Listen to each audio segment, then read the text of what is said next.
दोनों ही पार्टियों की कोशिश है कि सरकार बनाई जाए। देखिए सीधी सीधी बात है, वहाँ पे नाम भी लगभग नहीं तय कर लिए कि अगर इन्होंने समय से पहले कांग्रेस प्रत्याशियों की सूची बाहर कर दी।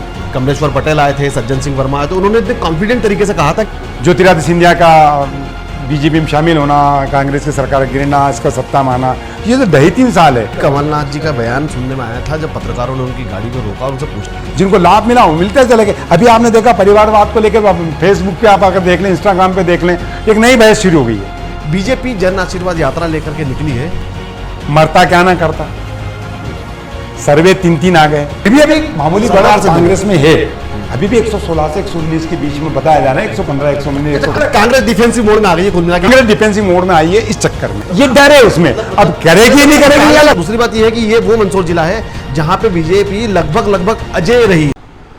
मध्य प्रदेश विधानसभा चुनाव 2023 में अब कुछ ही समय बाकी है।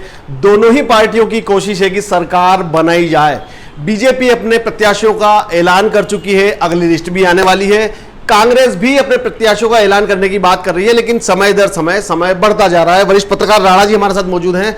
राणा जी, सुनने में आ रहा है कि बीजेपी की दूसरी लिस्ट भी आ जाने वाली है। कांग्रेस इस बार टिकटों का वितरण का ऐलान करने में थोड़ी सी लेट दिख रही है, क्या लगता है? देखिए सीधी सीधी बात है, कांग्रेस भी लिस्ट जारी करने की स्थिति में थी, उनके मंथन भी हो चुके, तो लगभग इन्हें करीबन जो हारी हुई सीटें हैं वहाँ पे नाम भी लगभग उन्होंने तय कर लिए हैं। ऐसी सूचनाएं और खबरें सामने आई थी और बहुत सी परिस्थितियां भी बनी थी कि भाई जो विनिंग कैंडिडेट हैं, जहाँ वो जीतने की स्थिति में हैं, वहाँ से भी उनको डिक्लेयर कर दें। लेकिन बीच में इनको अपुष्ट या पुष्ट जो भी हो, खबरें ऐसी आई कि अगर इन्होंने समय से पहले कांग्रेस प्रत्याशियों की सूची बाहर कर दी, जैसा कि डिक्लेयर कर दी, तो उनके ऊपर ईडी, सीबीआई या इस अन्य प्रकार की सरकारी एजेंसियों की रेड पड़ेगी या उनको उनके माध्यम से परेशान करेंगे। इसका प्रमाण ये है कि अभी 2 दिन पहले पूर्व मुख्यमंत्री दिग्विजय सिंह ने भी ये चिंता बिल्कुल जाहिर की थी कि ये इस प्रकार की एजेंसियां उन्होंने खोल रखी है और जिले में टाइप कर रहे हैं। अफसरों को सतर्क कर दिया है कि जो ही इनकी सूची बाहर आई और कांग्रेसियों को परेशान करना। जिस तरह से पिछले कुछ समय से देख रहे हैं कांग्रेस नेताओं के दौरे मंदसौर में लगातार जारी है। कमलेश्वर पटेल आए थे, सज्जन सिंह वर्मा आए, तो उन्होंने इतने कॉन्फिडेंट तरीके से कहा था कि हमारी 3 लेयर में हमारी चयन होता है और हमारा 3 लेयर कंप्लीट, और 4-5 तारीख को हम संभवतः जो हमारी भोपाल में मीटिंग है उसके बाद हम प्रत्याशियों का ऐलान कर देंगे। ये बात बड़े दावे से सज्जन सिंह वर्मा ने कही थी, और वाकई में जो आप कह रहे हैं तो ऐसा लग रहा है कि कहीं ना कहीं कांग्रेस अब थोड़ी सी ये रणनीति उन्होंने 2 दिन पहले ही बदली है। रणनीति बदलने का कारण यही है कि यदि इन्होंने 1.5 महीने पहले अगर सूची कर दी तो उनका ज़्यादातर जो प्रत्याशी के जो घोषित कर दिए, उनका ज़्यादातर सब ईडी पीडी इनकी सूचनाओं, इनकी गिरफ्तारियां, इनके एफआईआर दर्ज, ये इनमें बीतता चला जाएगा और ऐसे कैंडिडेटों को परेशान करेंगे।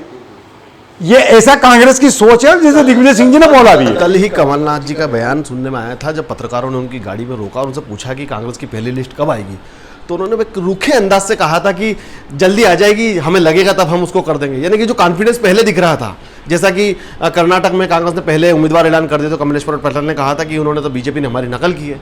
तो अब कांग्रेस जो लेट आ रही है उसके पीछे ये कारण जो आप बता रहे हैं लॉजिक। देखो दिग्विजय सिंह सार्वजनिक रूप से कोई कह चुके हैं, है ना, और इसके बाद में इनकी जो स्क्रीनिंग कमेटी की जो बैठक हुई दिल्ली में, इनकी स्क्रीनिंग कमेटी की नाम लगभग तय हो गए। नाम तय होने के बाद में भी सूची डिक्लेयर नहीं करना, ये दिग्विजय सिंह की बात को रेखांकित करता है, ये प्रमाणित करता है।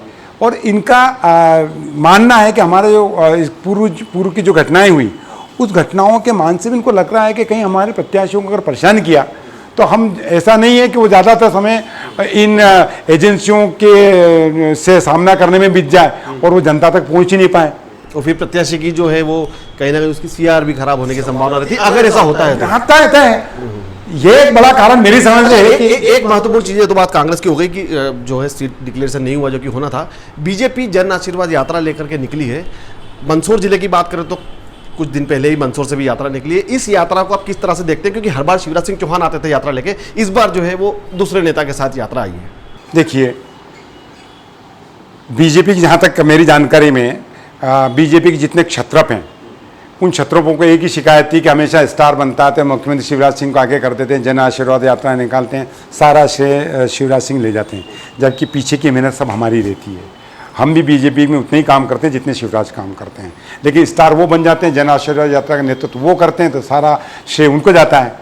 इस शिकायत के मद्देनज़र बीजेपी आला कमान ने इसको तय किया कि नहीं भैया। और दूसरी बात ये है कि अब यहाँ एंटी इनकम्बेंसी का भी लग रहा है, इनके सर्वे भी इनके उलट पुलट से आए हैं, तो इनको सब लगा कि भैया हम लोग छत्रों को नाराज़ नहीं कर सकते।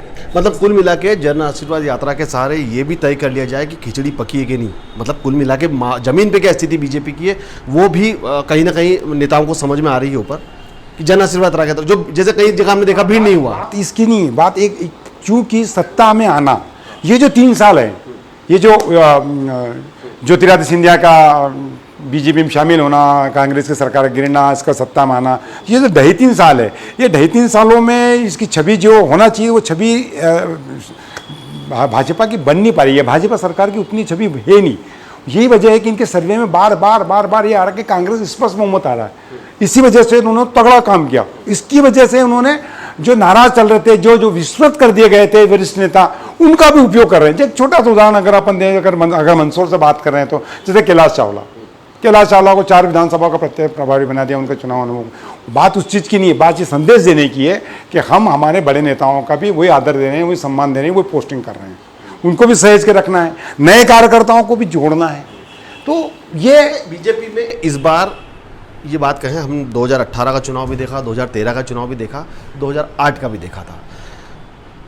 इस बार एंटी इनकम्बेंसी बीजेपी में थोड़ी ज़्यादा है बनिस्बत पिछले चुनाव की अगर बात करें। इसको किस तरह से देखते हैं? और दूसरी बात यह है कि ये वो मंदसौर जिला है जहां पे बीजेपी लगभग अजेय रही है। पिछले कई सालों से बीजेपी का जो जीत का जो परसेंटेज है वो लगभग 100% है, अगर 1-2 चुनाव को हटा दे या 1-2 सीटों को हटा दे। तो इस बार एंटी इनकम्बेंसी को कैसे देखते हैं? अगर मंदसौर जिले की बात करें तो मंदसौर जिले में एंटी इनकम्बेंसी की वजह से ही ये चीज़ें आ रही है।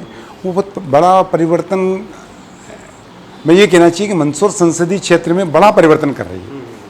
मेरी ज़्यादा जानकारी है, जैसे इनके पास में भानपुरा ये अपने आप को कमज़ोर मान रहे हैं। भानपुरा की इनकी जो रिपोर्ट, अंदरूनी रिपोर्ट है, हमको भी लग रहा है इस चीज़ में कि भानपुरा इनके पास में माइनस जा रही है।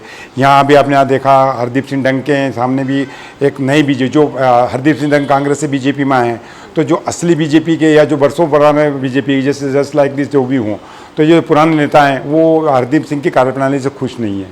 तो वो भी एक अंदर ही अंदर मुखर हो रहे हैं। भले वो सार्वजनिक तौर पे उन्होंने कोई बड़ा मूवमेंट नहीं किया हो, लेकिन पार्टी के भीतर बड़ा मूवमेंट कर रहे हैं। तो एक बात ये भी चल पड़ी है कि भाई हरदीप सिंह को कहीं और सेट किया जाए। ठीक है, मंदसौर में भी ये बातें सामने आ रही है कि भाई इनको कहीं और सेट करा जाए। मंदसौर में ये बात भी आई है कि भाई यहाँ से भी नाम बदला जाए। सुधीर गुप्ता अपने आप को बहुत पहली पसंद हो, मंदसौर और नीमच दोनों पे वो अपने दावेदारी जता रहे हैं। तो कहीं ना कहीं ये चीज़ें परिवर्तन, उनका यह लग रहा है कि कहीं कैंडिडेट बदलने से सरकार बदल जाए, या कैंडिडेट बदलने से हमको जो कैंडिडेट के प्रति नाराजगी है उनको बदलें, या जो कैंडिडेट पब्लिक तक नहीं जा पाए। जो महत्वपूर्ण अभी जो वर्तमान में देखा कि मुख्यमंत्री शिवराज सिंह चौहान जिस तरह से योजनाएं ला रहे हैं, मतलब झोली भर भर के दे रहे हैं एक तरह से देखा जाता, जो कभी सोच भी नहीं सकते थे पिछले चुनाव में। इस बार सबसे ज़्यादा योजनाएं, लाडली बहना योजना, अभी कल ही उनका ऐलान आया कि अब जो गैस की टंकी भी जो लाडली बहना है और गरीबी रेखा वाली जो महिला, उनको 450 में दे दी जाएगी। इनको किस तरह से देखते हैं? जो आपने बताया था कि कांग्रेस का एक माहौल बनता जा रहा था, तो बीजेपी इसको काटने में कितना कामयाब हुई आपके हिसाब से? मरता क्या ना करता। सर्वे 3 आ गए, तीनों सर्वे में बीजेपी माइनस जा रही थी। अब इनको लुभाए कैसे?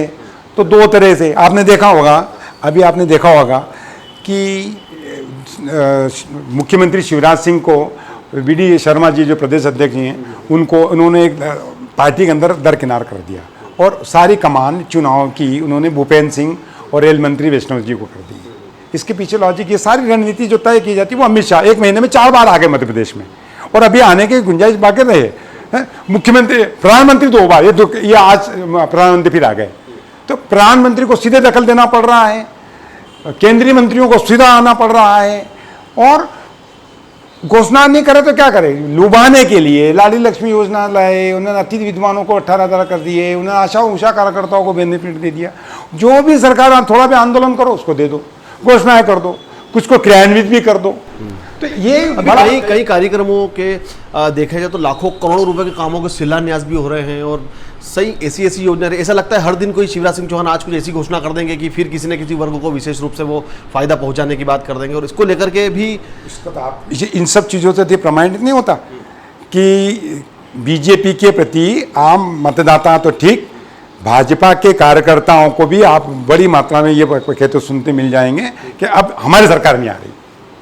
हाँ, ये एक बहुत महत्वपूर्ण पॉइंट आपने कहा, जो मैं अभी एंटी इनकम्बेंसी की बात कर रहा था। जनता को तो किसी तरह से एक योजनाओं के तहत या किसी भी तरह से जोड़ा जा रहा है, लेकिन जो पार्टी का कार्यकर्ता, खासकर सत्ताधारी पार्टी बीजेपी की बात करें, उसका कार्यकर्ता जो नाराज दिखाई दे रहा है, नाराज बिल्कुल है, उसको लेके बीजेपी कैसे पार पाएगी? क्योंकि बीजेपी की सबसे बड़ी ताकत उसका कार्यकर्ता ही है। लेकिन इस बार नो डाउट हमने जन आशीर्वाद यात्रा में भी देखा, कई जगह हमने देखा कि जो व्यवस्थाएं थी उसमें कहीं ना कहीं कार्यकर्ता जो लगे थे वो नाखुश तो थे। इसमें बिल्कुल 18 साल में आम भारतीय जनता पार्टी के जो कार्यकर्ताओं को नेताओं से जो अपेक्षाएं थी वो उन्हीं से पूरी नहीं हुई।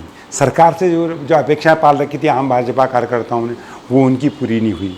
ठीक है, स्थितियाँ ये है कि जो बनते चले गए वो बनते चले गए, जिनको लाभ मिला वो मिलते चले गए। अभी आपने देखा परिवारवाद को लेकर फेसबुक पे आप अगर देख लें, इंस्टाग्राम पे देख लें, एक नई बहस शुरू हो गई है कि एक परिवार में 4 पद, एक परिवार में 6 पद।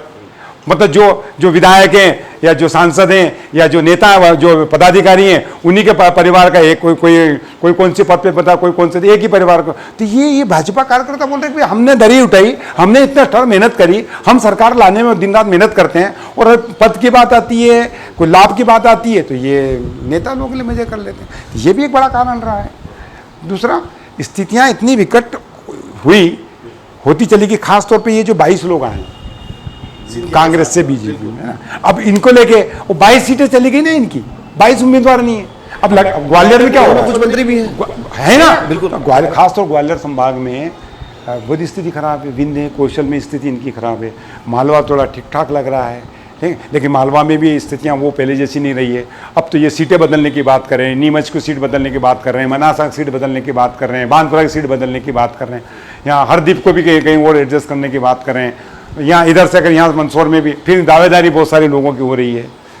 तो ये सब चीज़ें एक और जो बातें चल रही हैं राजनीतिक गलियारों में चलती है कि गुजरात, जो कि बीजेपी लगातार चुनाव जीत रही है, गुजरात में रिकॉर्ड बना दिया है बीजेपी ने विधानसभा चुनाव का, लेकिन इस चुनाव में बीजेपी ने इतनी सीटें बदल दी थी कि सोचा भी नहीं जा सकता था कि ऐसे बड़े दिग्गज नेताओं के टिकट काट दिए। इस बार मध्य प्रदेश में सिनेरियो में क्या आपको लगता है कि कुछ ऐसे लोग भी हैं जिनके टिकट काट दिए जाएंगे कि आश्चर्यचकित हो सकता है? गुजरात की परिस्थितियाँ अलग थी, मध्य प्रदेश की परिस्थितियाँ अलग है। मध्य प्रदेश में बहुत तेज़ी से परिस्थितियाँ बदल रही है। मध्य प्रदेश में एंटी इनकम्बेंसी इतनी ज़्यादा थी कि करीबन 150 से 160 सीटें कांग्रेस को देने की बात कही जा रही थी। जो आ रहा था 2-3 महीने पहले जो सर्वे चल रहा था। हाँ। लेकिन अब जो स्थितियाँ आई, जो बार बार जो हमारे सामने तथ्य आए हैं, वो सामने ये है कि अब वो 70 से 80 सीट के लगभग बीजेपी आ रही थी उनके सर्वे में, है। लेकिन अब ये जो 3 महीने लगातार घोषणाएं करी, लगातार बीजेपी कार्यकर्ताओं को समेटने का प्रयास किया, उनको मनाने का प्रयास किया, वरिष्ठ नेताओं को जवाबदारी देने का बात किया, उनके कंधे पर हाथ रखा, उनको मतलब मनाने का काम किया और उनको लाइन पर लगाया। इन सब बहुत से कारणों से घोषणाओं का जो जखीरा खड़ा किया उन्होंने, ये सब करने के बाद में थोड़ा उनमें बीजेपी में अब सर्वे में आया है, तो अब ये बात आ रही है कि वो 103 से 105 में, पर फिर भी अभी मामूली बढ़ा कांग्रेस में है। अभी भी 116 से 119 के बीच में बताया जा रहा है, 115 119। कांग्रेस कार्यकर्ता और कांग्रेस के जो नेता हैं वो तो ये मान के चल रहे हैं कि उनकी सरकार बन गई। जिस तरह से अभी जो हम देख रहे हैं, अक्सर जो कांग्रेस जिस तरह सोशल मीडिया पे हमलावर हो रही है, अगर आप जमीन पर भी देखो तो आजकल हर कार्यकर्ता थोड़ा सा जोश में दिख रहा है। वो पहले सोशल मीडिया में हम देखते थे कि किसी बड़े नेता के खिलाफ, बीजेपी के नेता के खिलाफ कोई कमेंट नहीं करता था, लेकिन अभी वर्तमान में जो है वो चीज़ें होने लगी है, खिलाफ कमेंट और होने लगे। तो ये अति आत्मविश्वास तो नहीं है कांग्रेस कार्यकर्ता? 2 कारण है। कांग्रेस अगर 3 महीने पहले की जिस स्थिति में अगर रह रही है और वो भी आज वो वैसे ही सोच रही है तो वो गलत है। और इतना उत्साह 3 महीने पहले को उत्साह आज में बढ़ा है, मतलब वो बीजेपी डैमेज कंट्रोल करने में कुछ न कुछ परसेंटेज कामयाब हो रही है। मतलब वो अपनी स्थिति, बिगड़ी हुई स्थिति सुधार रही है। पर कांग्रेस अब क्या रणनीति अपनाएगी, इसकी क्या काट कर पाएगी, ये देखना बाकी है। वो कांग्रेस आज से 20 दिन पहले टिकट वितरण का दावे से कह रही थी कि हम बहुत जल्दी टिकट वितरण कर देंगे, खासकर हारे हुए क्षेत्रों में तो हम तुरंत ही ऐलान करने जा रहे हैं। लेकिन हारा हुआ क्षेत्र अपना जो क्षेत्र है मंदसौर का बात करें, इस संसदीय क्षेत्र में तो 8 की 8 सीटें कांग्रेस पास नहीं है, और यहाँ भी ऐसी स्थिति बनी हुई कि अभी तक ये तय नहीं है कि इसको टिकट मिल सकता है। पर अगर तो कहा जाए, अब अगर मैंने बताया ना आपको, इनको ये डर है कि अगर हमने 1.5 महीने पहले कर दी तो 1.5 महीने में उस कैंडिडेट की हालत बीजेपी ऐसी कर देगी कि वो बापड़ा 10-10-15 मुकदमे में गिरा रह जाएगा और वो जितना भी होगा तो हार जाएगा। ये डर है उसमें। अब करेगी नहीं करेगी ये अलग। कांग्रेस डिफेंसिव मोड में आ गई है कुल मिला के। कांग्रेस डिफेंसिव मोड में आई है इस चक्कर में। उनको ये कि सरकारी एजेंसी का, कहीं सरकारी एजेंसियों को, क्योंकि उनको मानना है कि सरकार जनता तो जिता रही है। कांग्रेस की सोच है कि इस बार मतदाता कांग्रेस के पक्ष में है। इस बार कांग्रेस, ये सब उनका मानना है कि बीजेपी के नेता ही बीजेपी को कहीं ना कहीं आपस में हर जगह उलझे हुए हैं। एक दूसरे और मात का खेल बीजेपी के अंदरूनी चीजें हो गया है, ऐसा कांग्रेस मान रही है, ऐसा कहीं दिख भी रहा है। तो निश्चित रूप से इस चुनाव में जो रोमांच आने वाला है राजनीतिक दृष्टिकोण से, जो ये कह लीजिए कि टिकट वितरण के बाद जो चुनावी सभाएं होंगी, टिकट वितरण के बाद जिस तरह से माहौल बनेगा राजनीति में, बीजेपी को काफी मेहनत करना है। फिलहाल कांग्रेस आगे नजर आ रही है, ऐसा राणा जी का कहना है। सर, आपने समय दिया उसके लिए बहुत बहुत शुक्रिया, बहुत बहुत धन्यवाद।